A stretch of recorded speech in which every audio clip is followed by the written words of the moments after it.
చెరువు గ్రామంలో 29/3/2026 తేదీన బోయ లక్ష్మణ అనే వ్యక్తి పోలీస్ స్టేషన్కి వచ్చి ఫిర్యాదు ఇవ్వడం జరిగింది. ఫిర్యాదులో భాగంగా తన కొడుకు బోయ హనుమంతును తన కోడలు బోయ సుకన్య మరి తర్వాత మనమరాలు వయసు 16 సంవత్సరాలు అమృత అనే అమ్మాయి ఇద్దరు కలిసి చంపేసి రోకలి బండతో తలపైన కొట్టి చంపేసి ఇంటి ఆవరణంలో పాతిపెట్టినామని చెప్పి ఫిర్యాదు ఇచ్చారు. ఈ విషయము తన మనముడు సందీపుకి మనమరాలు అమృత చెప్పడం వలన మనముడు వచ్చి తన తాత బోయ లక్ష్మణకు చెప్పడం వల్ల వాళ్ళు వచ్చి పోలీస్ స్టేషన్కి వచ్చి ఫిర్యాదు ఇవ్వడం జరిగింది. దీనిలో భాగంగానే మేము ఎఫ్ఐఆర్ నమోదు చేసి తర్వాత ఎంఆర్ఓ గారి ద్వారా మరి తర్వాత ప్రొఫెసర్ నాయక్ సారు వీళ్ళతో కంబైన్డ్గా ఉండి ఎంఆర్ఓ ద్వారా శవ పంచనామా తర్వాత ప్రొఫెసర్ ద్వారా శవ పరీక్ష నిర్వహించడం జరిగింది. ఈ విషయంలో మాకు అక్కడ అస్థిపంజరాలు పాతిపెట్టిన శవాన్ని తీసినప్పుడు అస్థిపంజరాలు మాత్రమే బయటపడ్డాయి.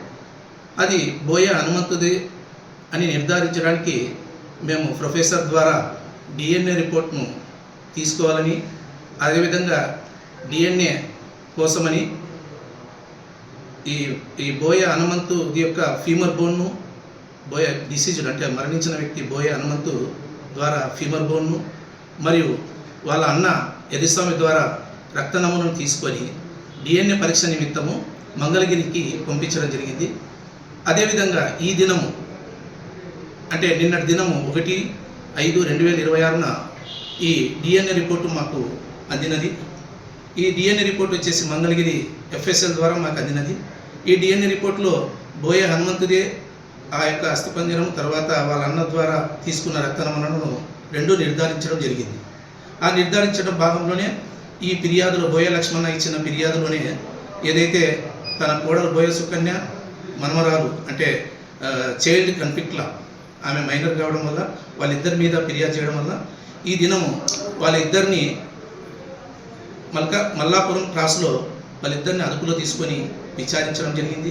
వాళ్ళు కూడా వాళ్ళ ఒప్పుదల స్టేట్మెంట్లో అవును మేము ఈ నేరం చేసినాము, ఈ విధంగా బోయ సుకన్య అయితే తన భర్త బోయ హనుమంతుని రోకల్ బండతో తలపైన పలుమార్లు కొట్టి చంపడం జరిగింది. అదేవిధంగా తన కూతురు చైల్డ్ కన్ఫ్లిక్ట్లా అమృత అనే అమ్మాయి కూడా తనకు సహాయపడినట్లు ఈ విధంగా వాళ్ళిద్దరు ఒప్పుకున్నారు.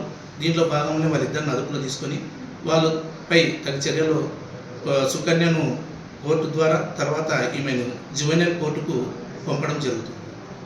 ఈ మర్డర్ ఎందుకు జరిగింది? ఇది వచ్చేసి భార్యాభర్తల మధ్యన అనుమానాస్పదం ఉంది. రెండవది వాళ్ళ మధ్యన గొడవలు కూడా ఉన్నాయి.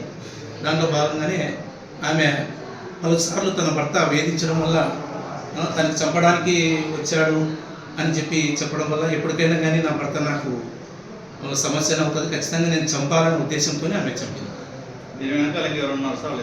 తదుపరి చర్య అది ఇంకా విచారణ చేస్తాము. ఈరోజు వీళ్ళని అరెస్ట్ చేశాం కాబట్టి వీళ్ళ ద్వారా మాకు కొన్ని విషయాలు మేము కనుక్కొని తదుపరి విచారణ చేసిన తర్వాత మిగతా వాళ్ళ మీద కూడా చర్య తీసుకుంటాం.